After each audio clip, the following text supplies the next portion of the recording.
राम राम भाइयों, मेरा नाम अनिल सोलंकी है। मेरे यूट्यूब मंच लाउड जाट वॉइस में आप सबका स्वागत है। दोस्तों, आज के वीडियो में मैं आपको बताऊंगा कि हिंदुस्तान के अंदर दिल्ली के चारों तरफ बसने वाली जाट जाति ओबीसी है, जनरल है, सवर्ण है या क्या है, क्योंकि ये कन्फ्यूज़न बड़ी भारी संख्या में है। अभी जब जनरल कास्ट के लोगों ने जंतर मंतर पर आंदोलन चलाए यूजीसी रोल बैक और आरक्षण हटाने का, तो उसमें कुछ संगठनों, कुछ नेताओं और कुछ लोगों द्वारा ये बात कही गई कि हरियाणा के जाट सवर्ण जाति में आते हैं, इसलिए उनको इस आंदोलन का हिस्सा बनना चाहिए।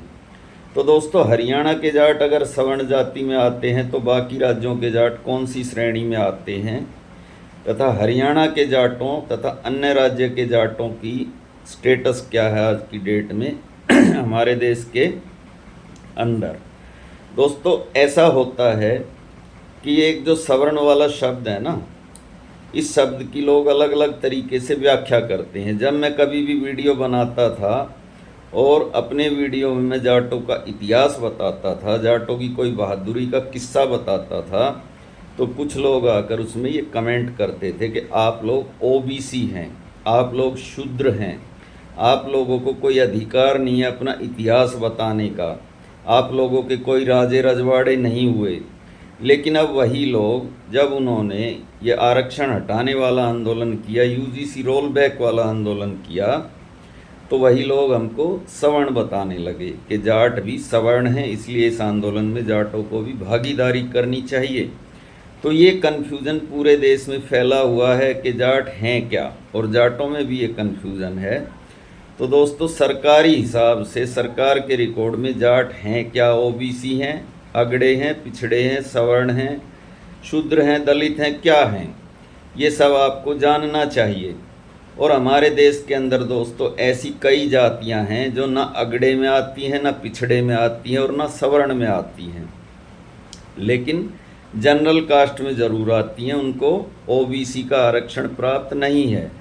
उन जातियों के बारे में मैंने आपको एक और वीडियो में भी बताया था, आज फिर बता देता हूँ। हरियाणा के और पंजाब के जाट, इसके अलावा गुजरात के पाटीदार जिनको पटेल कहते हैं, लेहुआ और कड़वा पटेल, इसके अलावा महाराष्ट्र के मराठा, इसके अलावा कर्नाटक के अंदर एक जाति है बंट और लिंगायत। ये दो जाति ऐसी हैं दोस्तों जो कि राज्य में तो आती हैं ओबीसी की श्रेणी में, लेकिन केंद्र में आती हैं जनरल की श्रेणी में। उसी प्रकार से दोस्तों पूरे देश के जाट केंद्र की सूची में जनरल हैं, खाली राजस्थान को छोड़ के।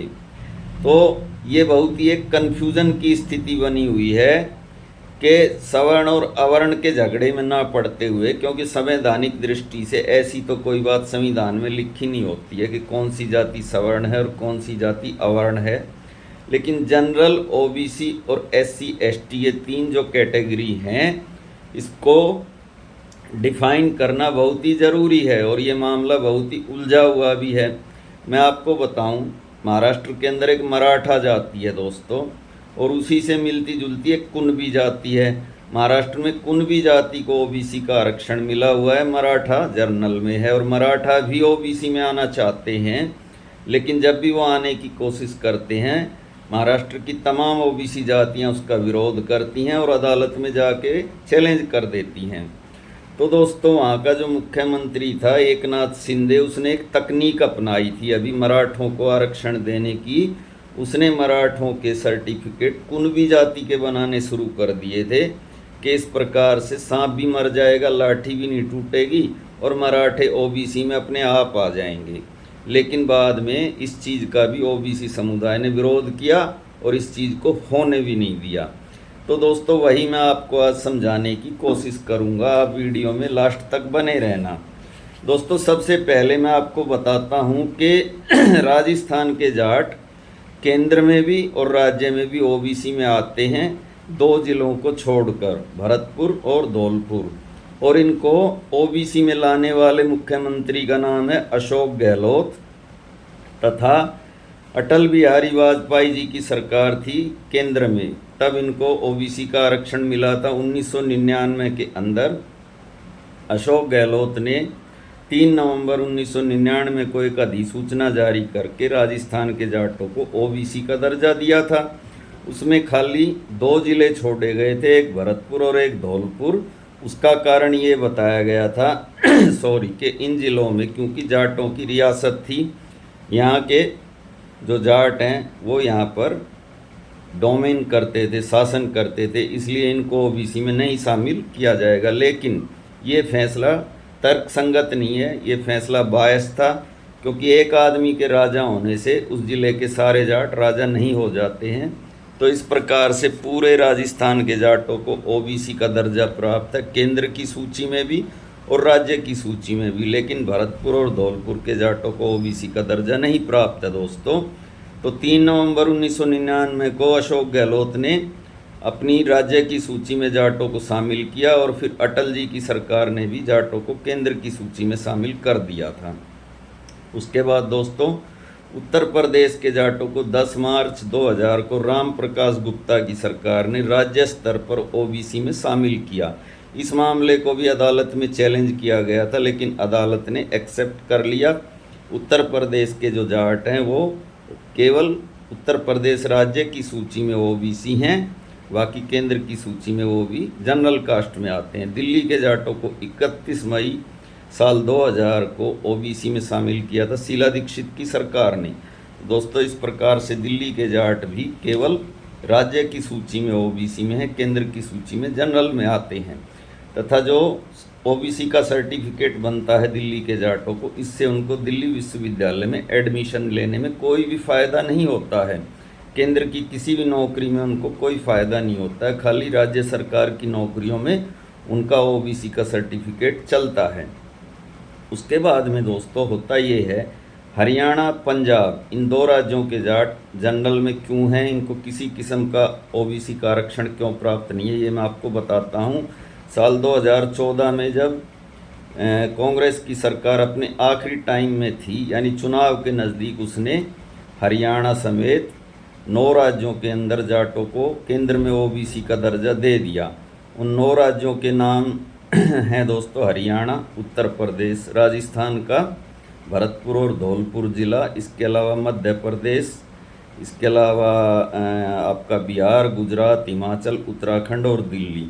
ये फैसला एक पूरी तरीके से राजनीतिक फैसला था और जाते जाते कांग्रेस पार्टी ने जाटों के वोट लेने के लिए ये फैसला लिया था। इस पे पूरा उन्होंने काम नहीं किया और आधा अधूरा जो भी काम था वो करके आरक्षण दे दिया और बाद में ये कोर्ट में चैलेंज हुआ और कोर्ट ने इस आरक्षण को रद्द भी कर दिया। कोर्ट ने ये कहा था कि केवल जाति आधार नहीं हो सकती है किसी को पिछड़ा मानने का। तो इस प्रकार से दोस्तों जो केंद्र की सूची में जाटों को आरक्षण मिला था वो साल 2015 के मार्च के महीने में रद्द हो गया। जो साल 2014 में मार्च के महीने में ही मिला था, एक ही साल वो चला और उस एक साल में जिसको नौकरी मिलनी थी उसको मिल गई, जिसको नहीं मिली वो नहीं मिली, वो रह गया सो रह गया। तो दोस्तों 1 साल तक पूरे देश के जाट केंद्र की सूची में ओबीसी रहे थे, फिर वापस से जनरल में आ गई। तो आज की डेट में दोस्तों स्थिति ये है कि केवल राजस्थान के जाट ही ओबीसी हैं और कहीं के जाट ओबीसी नहीं हैं। दिल्ली यूपी के जाट राज्य की सूची में ओबीसी में हैं लेकिन केंद्र की सूची में जनरल हैं, और हरियाणा और पंजाब के जाट किसी भी सूची में ओबीसी में नहीं है, ना वो राज्य में ओबीसी में हैं ना ही केंद्र में ओबीसी में हैं। तो दोस्तों हरियाणा के जाटों को भूपेंद्र हुड्डा की सरकार ने ओबीसी की लिस्ट में डाला था राज्य में, और फिर केंद्र की मनमोहन सिंह सरकार ने भी उनको ओबीसी की लिस्ट में डाला था, लेकिन वो सुप्रीम कोर्ट से वो आरक्षण निरस्त हो गया। और पंजाब के जाटों को उस समय इसलिए नहीं शामिल किया गया था क्योंकि प्रकाश सिंह बादल की सरकार ने अपने राज्य के हिंदू जाटों और सिख जाटों को ओबीसी की सूची में ही नहीं डाला था। बाद में प्रकाश सिंह बादल ने अपने राज्य की जाटों और जट सिखों को सूची में डाला ओबीसी की, लेकिन जब तक सुप्रीम कोर्ट से वो केस निरस्त हो गया था।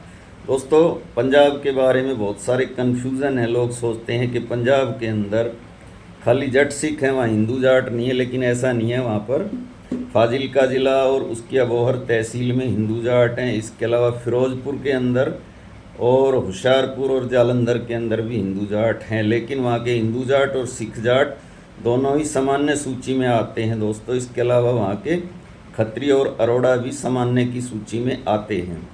इसके अलावा दोस्तों एक और अवधारणा है जो कि मैं आज आपको स्पष्ट कर देता हूँ।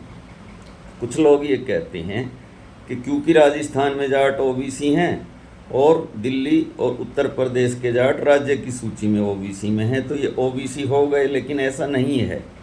मैंने आपको बताया खाली असली ओबीसी वो होता है जिसको केंद्र की सूची में ओबीसी का दर्जा मिल जाता है, और जाटों को केवल राजस्थान को छोड़ के कहीं भी केंद्र की सूची में ओबीसी का दर्जा नहीं मिला हुआ है। इसके अलावा अगर यही क्राइटेरिया माना जाए तो कर्नाटक के राजपूत पूरे के पूरे ओबीसी में आते हैं, केंद्र की सूची में भी और राज्य की सूची में भी। इसी प्रकार से दोस्तों बिहार के बनिया पूरी तरीके से ओबीसी में आते हैं, राज्य की सूची में भी और केंद्र की सूची में भी। इसी प्रकार से दोस्तों ब्राह्मणों के अंदर एक समूह है जिसको डाकोत कहते हैं, और वो जोशी टाइटल लगाते हैं। वो 4-5 राज्यों में, दिल्ली भी शामिल है, यूपी भी उसमें शामिल है, राजस्थान, हरियाणा, पंजाब के अंदर वो जाति पूरी तरीके से ओबीसी में आती है, दिल्ली में वो राज्यों में भी और केंद्र में भी। इस प्रकार से दोस्तों तकरीबन सारी जातियां एक एक दो दो राज्य में ओबीसी में हैं, जो जनरल कास्ट अपने को कहती हैं। लेकिन ये कोई क्राइटेरिया नहीं होता है किसी को ओबीसी मानने का। तो दोस्तों इसी के साथ मैं आपका भाई अनिल सोलंकी आज का वीडियो यहीं पे समाप्त करता हूँ। कुल मिलाकर बात का निष्कर्ष ये है कि जाट केवल राजस्थान के हैं जो केंद्र और राज्य दोनों की सूची में ओबीसी में हैं, अदरवाइज पूरे देश के जाट केंद्र की सूची में जनरल में हैं।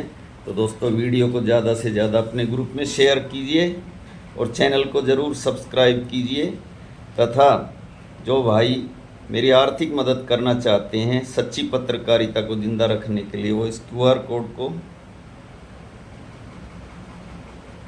स्कैन करें और जैसी आपकी इच्छा हो आप मेरी आर्थिक मदद करें, जिससे मेरी हिम्मत बढ़े और मोटिवेशन वीडियो में बनाऊं। धन्यवाद भाई।